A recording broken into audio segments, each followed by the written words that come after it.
Oui. Et je demande un peu d'indulgence à M. Girard ainsi qu'à l'exécutif de ce point de vue-là. Et comme je lui demande un peu d'indulgence, je vais commencer par les points positifs. Parce qu'il y a des points positifs dans ce rapport.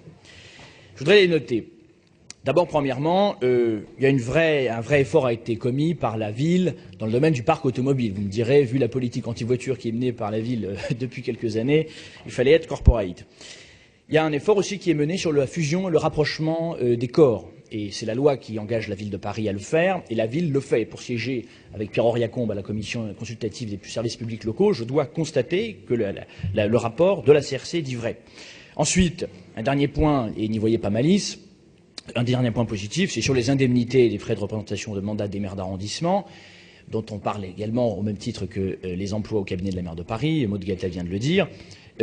C'est un régime, je crois, qui a été créé sous Bertrand Delanoë. Donc, de ce point de vue-là, gauche et droite sont concernés par les efforts que nous devons faire. Et j'ai été assez surpris de voir qu'il y avait encore des efforts à faire. Quand je vois qu'il y a des dépenses qui ne sont pas justifiées, qu'il y a des tickets cartes bancaires qui ne sont pas assortis des factures, quand je vois qu'il y a également des dépenses de sucreries, de gâteaux, c'est dixit dans le rapport. Et apparemment, il y a des gens qui utilisent les frais du contribuable pour se payer des gâteaux ou des granolas. C'est assez inquiétant. Donc, il y a des points positifs. Et je tenais à les saluer. Maintenant, évidemment, il y a des points négatifs, puisque je suis dans l'opposition, je suis bien obligé de les rappeler.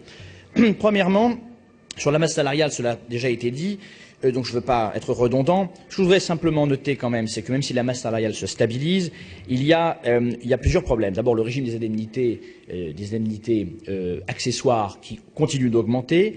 Il y a aussi un vrai décalage entre, d'une part, ces indemnités accessoires qu'on constate au sommet de la pyramide et dans le bas des difficultés de mobilité des carrières, j'aurai l'occasion d'y revenir. Et puis il y a aussi, toujours sur la masse salariale, on voit bien qu'il y a des priorités qui sont données.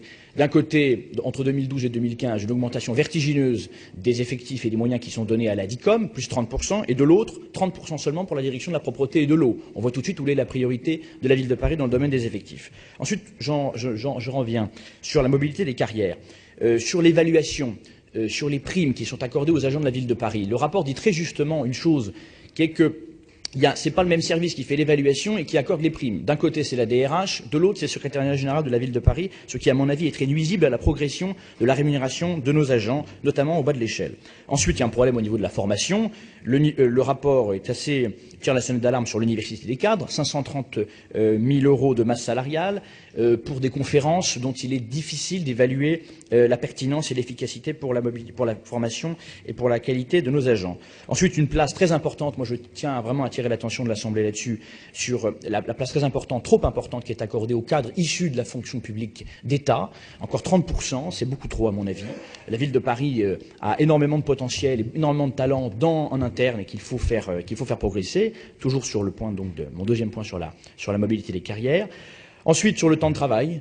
Bien sûr, évidemment, tout le monde, tous les salariés, tous les agents de la ville de Paris, ne doivent pas être mis dans le même sac. Il ne faut pas utiliser un rabot. Mais enfin, il faut quand même reconnaître qu'aujourd'hui, il y a encore 8 jours de congés qui sont octroyés par la maire de Paris, dont 4 qui sont traditionnellement octroyés par la maire.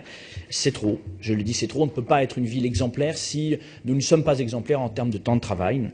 Je constate également qu'il y a des absences familiales, 4000 jours qui sont justifiés pour des absences familiales qui ne concernent pas le conjoint direct de l'agent, qui concernent parfois des conjoints d'ascendants. Donc moi je suis désolé, pour l'anniversaire du beau-frère, franchement on ne devrait pas avoir un jour d'absence.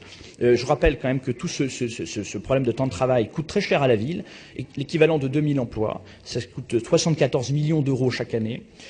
Je reviens, alors je vais aller très rapidement sur l'absentéisme. Absentéisme qu'il faut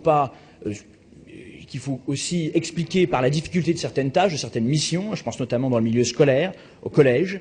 35% des personnels dans les collèges manquent à l'appel sur la visite annuelle médicale. Il y a probablement des progrès à faire là-dedans. Et puis il y a aussi l'usage des produits chimiques. Le rapport nous apprend, moi j'ai appris qu'un agent sur 5 de la ville de Paris manipule des produits toxiques. Et je crois que, alors dans ce domaine-là, des choses sont faites et la ville de Paris est assez vigilante d'après ce que j'ai cru lire, mais je crois qu'il était nécessaire que dans l'hémicycle, la question de l'usage des produits toxiques soit évoquée. Enfin, pour terminer, je demande encore 50 secondes au président de séance pour parler quand même de l'information du Conseil de Paris.